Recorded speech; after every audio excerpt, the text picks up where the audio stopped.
বন্ধুরা, আমি বর্ষা।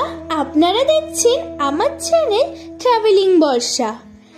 এই পর্বে আমি আপনাদের দেখাবো রাজস্থানের বিখ্যাত সেই খাটু শ্যাম মন্দির ভ্রমণ।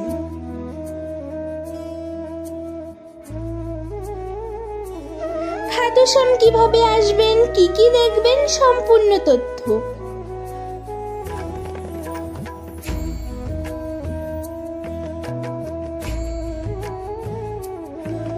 খাটু শ্যাম কিভাবে আসবেন?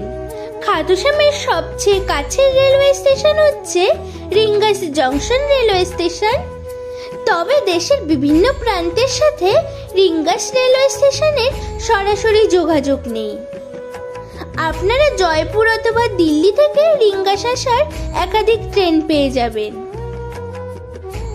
যারা সরাসরি রিঙ্গাস রেলওয়ে স্টেশন থেকে খাটু শ্যাম মন্দির যাবেন, রেলওয়ে স্টেশন থেকে মন্দিরের দূরত্ব 17 কিলোমিটার।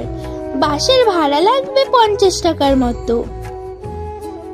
যারা কলকাতা থেকে আসবেন তাদের সবচেয়ে ভালো পরামর্শ দেব, আপনারা ট্রেন ধরে চলে আসুন Jaipur railway station. Jaipur railway station থেকে চলে আসুন জয়পুর বাস স্ট্যান্ডে। জয়পুর বাস স্ট্যান্ডে এখান থেকে আপনারা 15-20 মিনিট পরপরই খাটু শ্যাম যাওয়ার জন্য বাস পেয়ে যাবেন। নন এসি বাসের ভাড়া 100 টাকা। তবে যারা এসি বাসে যেতে চান তাদের ভাড়া পড়বে 150 থেকে 200 টাকার মতো। জয়পুর বাস স্ট্যান্ড থেকে 100 টাকার বিনিময়ে একটি নন এসি বাসের টিকিট কেটে উঠে পড়লাম বাসে। জয়পুর থেকে খাটু শ্যাম মন্দিরের দূরত্ব 90 কিলোমিটার। বাসে আসতে সময় লাগবে 2 ঘন্টা থেকে 3 ঘন্টার মতো। যারা গাড়ি ভাড়া করে যেতে চান, ছোট গাড়ির ভাড়া মোটামুটি 3 থেকে 3,500 টাকার মতো পড়বে। বাসের জানলার বাইরে থেকে দেখতে পাচ্ছেন বহু মানুষ পতাকা বা নিশান যাত্রা করছেন। এই নিশান যাত্রা হচ্ছে খাটু শ্যাম এসে যাদের মনস্কামনা পূর্ণ হয় তারা রিঙ্গাস থেকে পায়ে হেঁটে একটি ত্রিকোণাকৃতির ময়ূর আকারের পতাকা নিয়ে 17 কিলোমিটার যাত্রা করে খাটু শ্যাম মন্দির পর্যন্ত আসেন। এটিকে নিশান যাত্রা বলা হয়। অনেকে নিজের বাড়ি থেকে পায়ে হেঁটেও আসেন।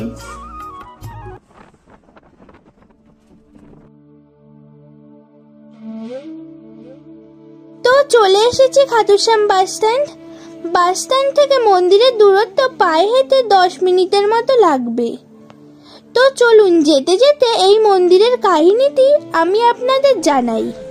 খাটু শ্যাম মন্দিরের কাহিনীটি মহাভারতের এক কিংবদন্তি যোদ্ধা বর্বরিকের সাথে সম্পর্কিত। বর্বরিক ছিলেন মহাভারতের ভীমের নাতি এবং ঘটোৎকচের পুত্র। তিনি অত্যন্ত শক্তিশালী এবং তিনি অলৌকিক বাণ বা তীরের অধিকারী ছিলেন, যা দিয়ে তিনি মুহূর্তের মধ্যে সমস্ত শত্রুকে বিনাশ করতে পারতেন। কুরুক্ষেত্রের যুদ্ধ শুরু হওয়ার আগে বর্বরিকের প্রতিজ্ঞা করেছিলেন যে তিনি যুদ্ধে যে পক্ষ দুর্বল হবে তাদেরকেই সমর্থন করবেন।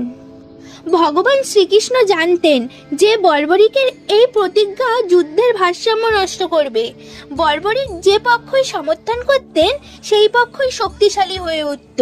এর ফলে বর্বরিকের আবার দুর্বল পক্ষকে সমর্থন করতে হতো। এইভাবে যুদ্ধ চলতে থাকলে সমস্ত যোদ্ধারাই নিহত হতেন এবং শুধু বর্বরিকই অবশিষ্ট থাকতেন।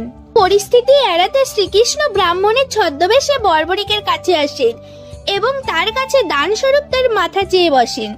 বর্বরিক এই মহৎ ত্যাগে রাজি হন এবং ফাল্গুন মাসের দ্বাদশ তিথিতে নিজের মাথা দান করেন। বর্বরিকের এই ভক্তি ও ত্যাগে শ্রীকৃষ্ণ মুগ্ধ হন এবং তাকে বর দেন যে তিনি কলিযুগে তার নামে শ্যাম নামে পূজিত হবেন। শ্রীকৃষ্ণ বর্বরিকের মাথাটি একটি পাহাড়ের চূড়ায় রাখেন যাতে সে মহাভারতের যুদ্ধ দেখতে পারে।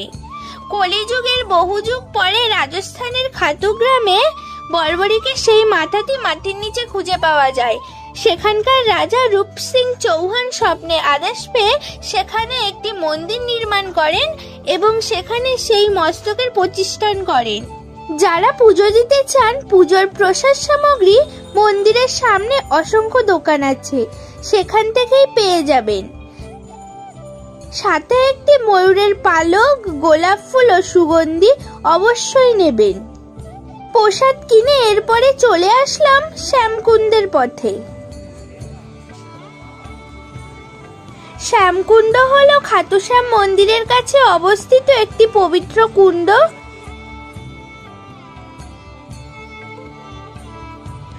এই কুণ্ডে ভক্তরা স্নান করে খাটু নরেশের পুজো করেন।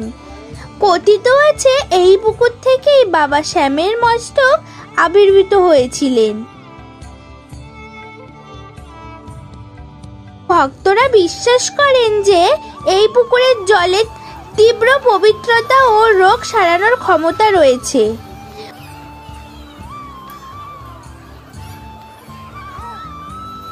এই কুণ্ডর জল অত্যন্ত পবিত্র বলে বিবেচনা করা হয়।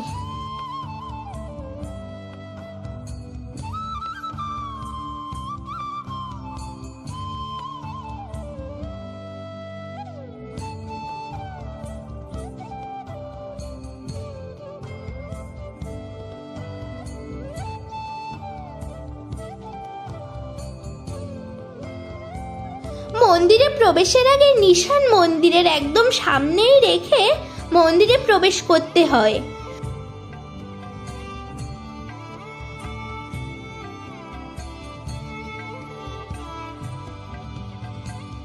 মন্দিরে মোটামুটি ঘন্টা দুয়েক লাইনে দাঁড়িয়ে আপনারা ভালোভাবে দর্শন করতে পারবেন। বাবা শ্যাম কি জয় শ্রী শ্যাম।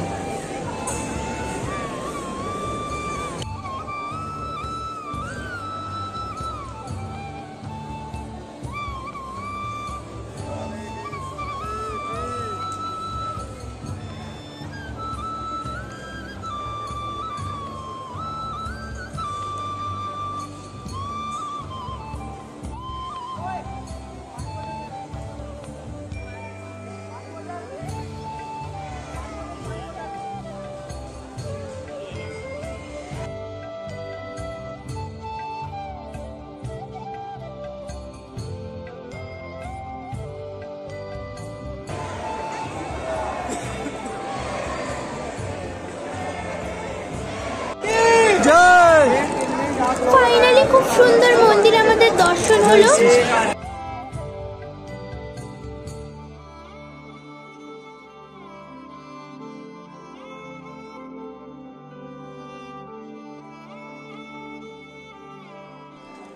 এইভাবেই আমরা ঘুরে দেখলাম খাটুশ্যাম মন্দির।